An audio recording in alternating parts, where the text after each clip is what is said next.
ये समझता हूँ, जानता हूँ, इससे बड़ा दुख कोई नहीं हो सकता। सोचिए किस तरह की व्यवस्था रही होगी, किस तरह की सोच रही होगी उनकी गुंडे तत्वों की और ऐसे लोगों की कि एक माँ अपनी बच्ची के साथ खेत जा रही है और खेत जाते वक्त बच्ची को तो उठा ले जाएं गुंडे और महिला का कत्ल कर दें।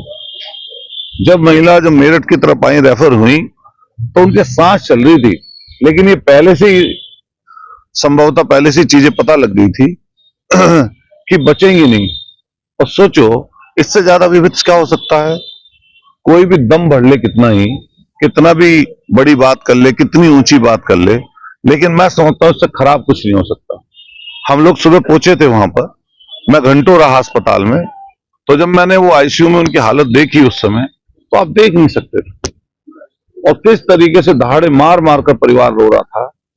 ये मतलब ऐसी चीज है कि इसका बयान नहीं कर सकते। वो तो जो जिसका गया असल में उसी को इस बात की इल्म होगा। हम लोग कल्पना कर सकते हैं, हम लोग सोच सकते हैं ये बात, लेकिन सोचिए वो उनके ऊपर क्या बीत रही होगी परिवार की। इसलिए तत्काल पुलिस को, बड़े अधिकारियों को सब चीजों की जानकारी इस समय है। सबसे पहले लड़की की बरामदगी हो और साथ साथ ऐसे लोगों के खिलाफ सख्त से सख्त एनएसए से कम नहीं कार्रवाई होनी चाहिए, एनएसए की कार्रवाई कम से कम हो। और सरकार तो माहिर है कुछ काम करने में, तो जो माहिर है जिस चीज में सरकार, उस काम को करके दिखाए। क्योंकि आज मैं बोलना नहीं चाहता भी यहां पर अभी, क्योंकि डेड बॉडी यहां पर है अंदर, तो मैं अगर कोई बात बोलूंगा तो कई बार वो अलग तरीके की बात मानी जाएगी।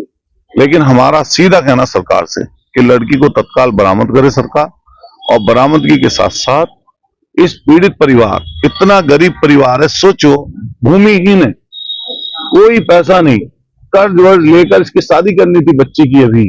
अभी अप्रैल में मुझे इसके पिता ने बताया कि अप्रैल में शादी थी बच्ची की, और कर्ज वर्ज इकट्ठा कर रहे थे बेचारे, किसी तरीके से उसकी शादी करते, अब भी कर्जे में दबे हुए हैं। और ऐसी हालत में इस तरह की घटना घट जाए तो परिवार टूट जाता है।